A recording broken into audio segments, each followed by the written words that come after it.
Hey everyone, Transformation Diva over here. I am your go-to girl for anything to do with content creation and social media marketing. So today I want to talk about how you can create a customer avatar.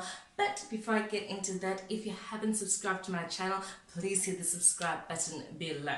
Okay, let's get into it. So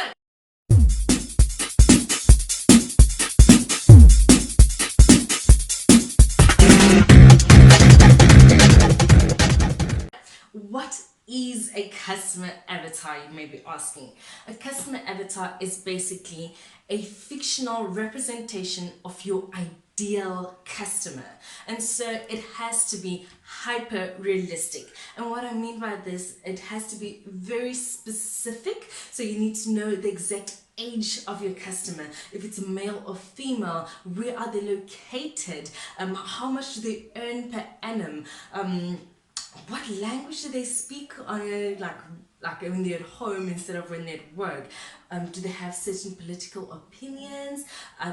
Do they have certain interests? Like what do they do over the weekends? You can even ask yourself, what do they browse on the internet? So when they're searching for help, what are they looking for? What keywords do they type in? So you need to create a customer avatar based on a specific individual based on these criteria that I just listed. Okay, so I know you might be thinking right now, like, come on, T, my customer avatar is basically like a whole lot of different people. I cater to both males and females. I deliver my products across South Africa. Maybe my services are for all types of individuals. However, if you're starting out on social media or you're just starting out on your business, you have to create a customer avatar for just one customer or just one ideal customer. And then as your business grows, you can start creating different avatars. Another thing that you can do is you can create a variety of different customer avatars, but on Instagram, you'll only be talking to a specific type of customer, whereas on LinkedIn, you can be talking to a completely different customer avatar. So that is fine, but within your social media platform, within that one specific social media platform, it is very important when you're starting out to start out targeting a specific individual and creating content that that person can relate to. That is the whole point of social media. It's to create a platform for to provide individuals with valuable information that they can relate to. So if you are posting um, content that caters to people in their 20s, and yet your product is more specifically designed for someone in their 30s, like people are not going to buy from you because you are only talking to people in their 20s. You're talking about partying and going out and being trendy and fashionable, yet your customers or the people that are most likely to buy your products are individuals that are more chill at home type of vibes. They're married with kids, so the type of content that you put out will not be able to attract those type of individuals, and therefore your social media campaign will fail. Easy as that. Okay, so let's talk about the good news. So you are able to create a customer avatar based on those criteria that I just listed a couple of seconds ago. So let's begin. Let us start with thinking about all of those demographics that I just listed. Okay, so who is most likely to buy your product? That is the question that you need to ask yourself when you first start creating your very first customer avatar. If you, for instance, sell chocolate, yes, sure, both males and females love eating chocolate. However, between the two, who is most likely to buy your product most often? And the answer, I believe, would be females. Females do love chocolate a lot more than males. So the type of content that you'll be putting out on your Instagram, on your LinkedIn, on your Facebook will be catered to females. You cannot be posting about action movies and sporty things, even though there are females that love that. But typically speaking, the type of female that loves eating chocolate is the more Netflix, chick flicks, one type of person. So you will have to be very, very stereotypical, but that is the only way that you'll be able to build a customer avatar and you'll be able to build an engaged audience. You cannot be trying to cater to every single one out there, trying to be all inclusive, like no gender roles, no bias over here. No, be biased. Okay, that is the best way you can build a customer avatar, and that's the best way you can build a social media that is relatable and will attract a good audience. Okay, so start like that. You can also ask yourself, how much does this person earn? So so let's say you've got a very bougie nail salon. You will probably not want anyone that earns like 5,000 rand per month, to just walk in and expect them to, pay for your, I don't know, 1,000 rand manicure set. However, if someone is earning, let's say, 100,000 rand per month, they can afford the 1,000 rand manicure set, easy peasy. However, your social media content needs to be bougie as well. You need to be able to attract the type of audience that you want. So you cannot be posting cheap looking pictures. Your social media content has got to match with the type of service that you say that you want to provide. So that's another thing that you need to think about. Something else you need to think about is the language that the person speaks. I've seen a lot of companies actually post content in Afrikaans because they know that that is the language that their target audience speaks at home. It doesn't mean that they don't want anyone who speaks English or is it also any other language to buy the product. However, they've decided that the customer avatar that they're going to target is someone that speaks Afrikaans, and that is okay. I've even seen on was it Vodacom? I think it was Vodacom. Someone wrote a comment or like posted something on their Twitter, asking them a question in isiZulu, and they found someone to respond in isiZulu because that is relatable. You need to be relatable to your customer. It does not matter what else is going on or who else is reading your post. You need to be relatable to your specific customer avatar, and that is it. Also need to think about what are their interests. The type of content that you post need to relate to your potential customers' interests. If it is someone that likes to chill indoors, the type of content that you'll be putting out there will be very different to someone that loves going out. Okay, so let's say you've got this super trendy high fashion brand.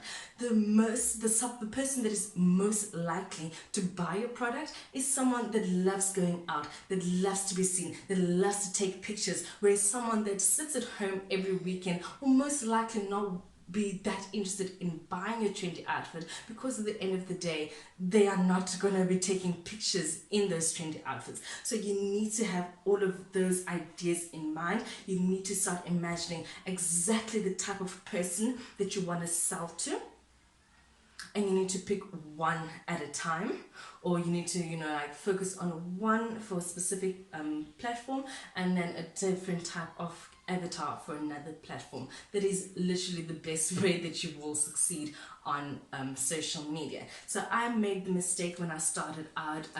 I was posting all of my content on Instagram, like from business to fashion to health to everything, motivation. I was just vomiting it all on my Instagram, and I did notice people are just a little confused as to what exactly am I on about. So Get Ready with T has got a whole lot of customer avatars. However, I cannot be talking to all of them all at once. It just does not make business sense. Okay, so let us say that you've already started on social media, but you did not exactly plan to have a specific customer avatar. It is not too late. In fact, it might actually be beneficial to you. So perhaps you can go on to on Facebook as well as Instagram. I'm not sure about LinkedIn. I'll have to check that up, but I know if you have got, for instance, a YouTube's got an analytics as well, and if you've got a blog, you can go into Google Analytics, but you can basically check out the insights and analytics of those platforms that you're posting on to see the type of people that have been engaging with your content so far, so that going forward you can start creating content for a more specific type of individual.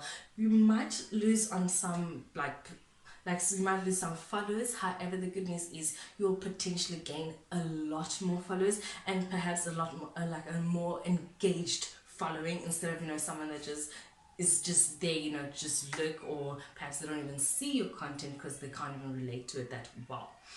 Okay, so you can either use the analytics tools found on social media or on Google or on YouTube. You can perhaps run a survey. You can start asking people like, hey guys, please fill out the survey, so you can get a more specific idea of what your followers want to see. So this is something that I did. I sent a DM to most of my followers. I was like, hey guys, what type of content do you want me to post more often? Because I've got some hair, I've got beauty, I've got fashion, all of that. And I asked them, what do you want to see more? So I found out that people don't want me to talk about, health issues that much. Because that is I've got a health and beauty blog, but they were like, hey, dude, please stop telling us about all the diseases that we can get if we don't start eating healthy. And I've stopped. I've got absolutely no blog this month related to, illness and dying because you don't take care of your health, because I listen to what my customers want on my platform. So you can ask them, you can do online surveys, you can even go onto forums such as Reddit or Quora and ask there hey guys, what you can literally ask, listen, let me quickly think of a specific question. You can basically ask hey guys, what type of product would you prefer, A or B? It can be something that is very closely related to your company, so you know that what do people out there prefer. So there are definitely a lot of ways for you to build a customer avatar. You can use online tools, you can use your analytics, you can definitely just start imagining the type of individual that you would like to sell to. Think of all those demographics. Is it male or female? How much do they earn? Are they married or single? The type of content that a married woman will be interested in is very different to the type of content that a single woman would be interested in. So you need to be hyper realistic, and you need to hone in on a single individual for a specific platform. Okay, so when building a customer avatar, you will have to ask yourself a whole lot of questions. So like I said, you need to start imagining exactly what your ideal customer is experiencing, what their lives are like. So you need to ask yourself some very specific questions, and the best way you can do that is by creating an empathy map as well as an experience map. Okay, so with an empathy map, you need to ask yourself the following questions. Okay, so you need to ask yourself, what does your ideal customer think or feel? What are their dreams? What do they find most important? What are their concerns or pain points? You need to ask yourself, what does your ideal customer see in their environment? Where do they work? Do they work at a high class place, or do they are they self-employed, for instance? So the type of content that you put out to those type of individuals will be very different.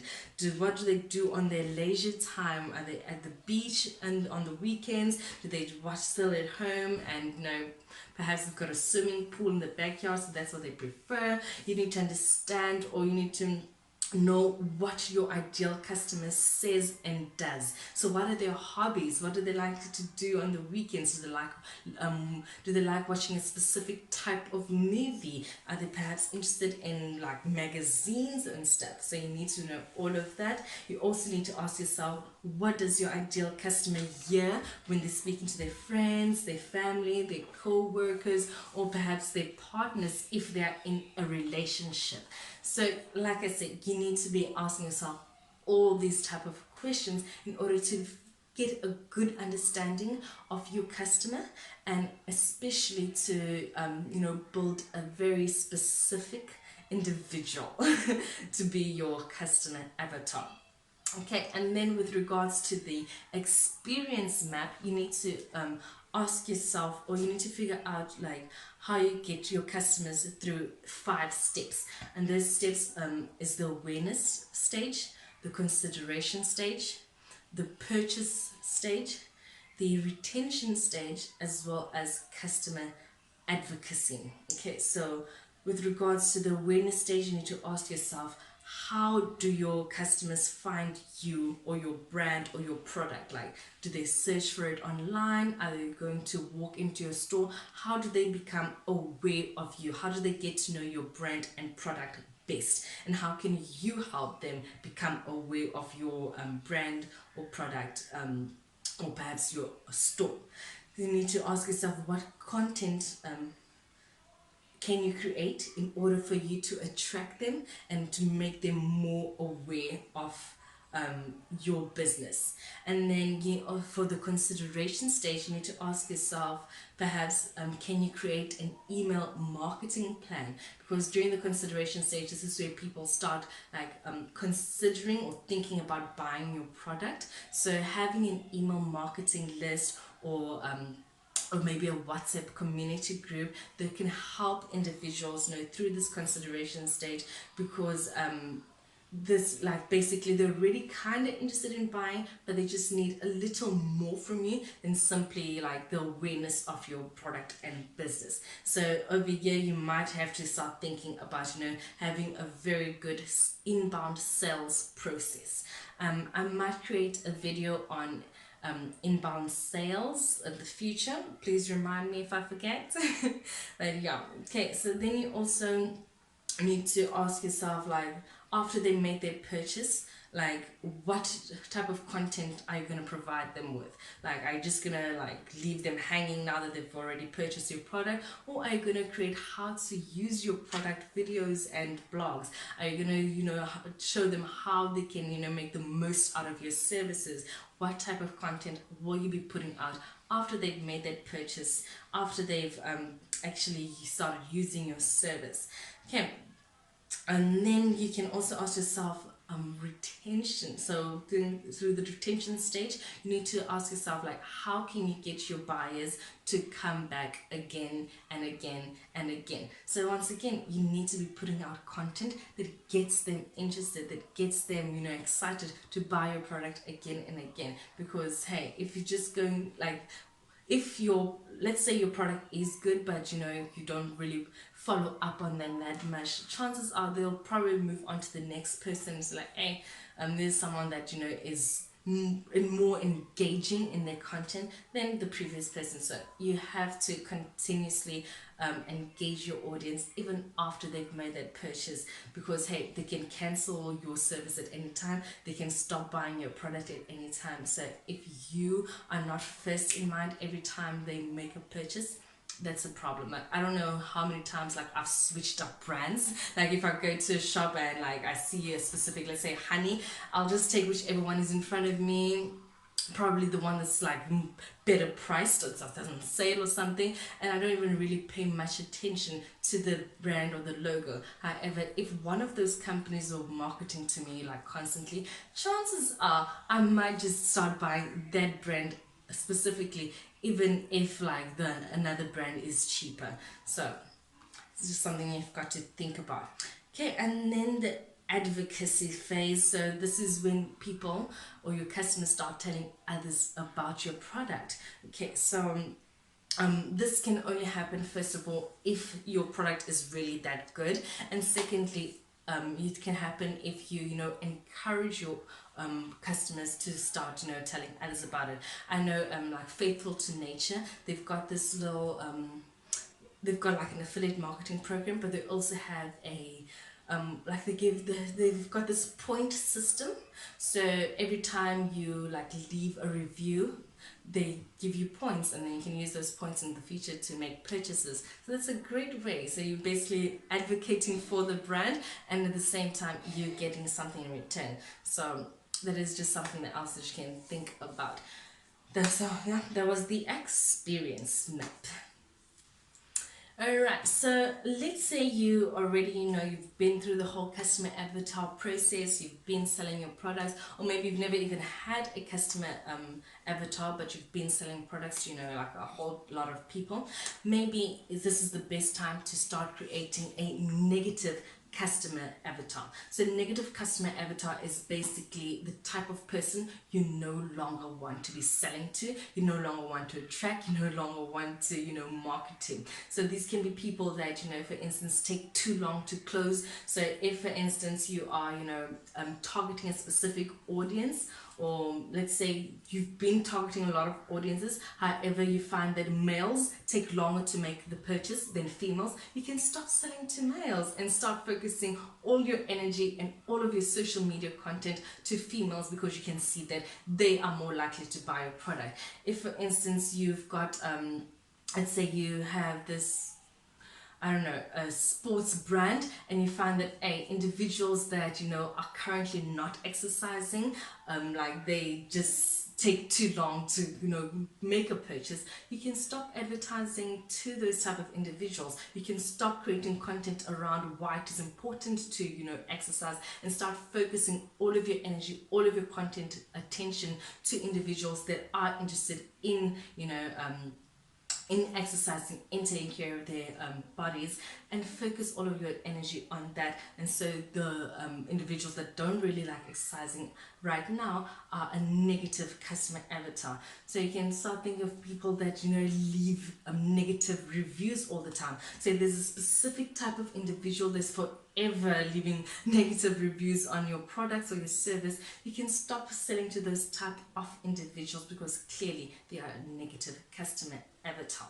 Okay, so now that you know everything about a customer avatar, it is very important to go out and implement what I've just told you about. But also it's very important that you come back to this process over and over and over again. So like I said, after you've got your customer avatar, you've got people, you need to start thinking of who the people that you no longer want to sell to. You need to think about how can you improve on your content for your customers, and you need to start thinking about how you can expand perhaps your avatars, to start. If you've only been targeting a specific individual, you can start implementing programs that, or you can start advertising to individuals on a different platform. Let's say on LinkedIn. If you've been on Facebook the whole time, you can do it now on LinkedIn, and you can start targeting as another avatar within that brand. However, once again, you're going to have to track your metrics. You're going to have to see if it's working or not, and just constantly create new avatars, perhaps every quarter, every year, every other month. And yeah, it's just how it works. So it's a lot of work. It is, but it is definitely something that it is totally worth it. Okay, so if you've got any questions about customer avatars and how you can create a customer avatar for your business or brand, please leave me a comment down below. I'll be happy to respond to any question. Alright guys, if you haven't subscribed to my channel yet, what are you waiting for? Please hit the subscribe button and click on the little bell sign so that you can get a notification every single time that I post a new video. And I'll see you again next week for another episode of On the Importance of Content Creation. Cheers ladies and gents.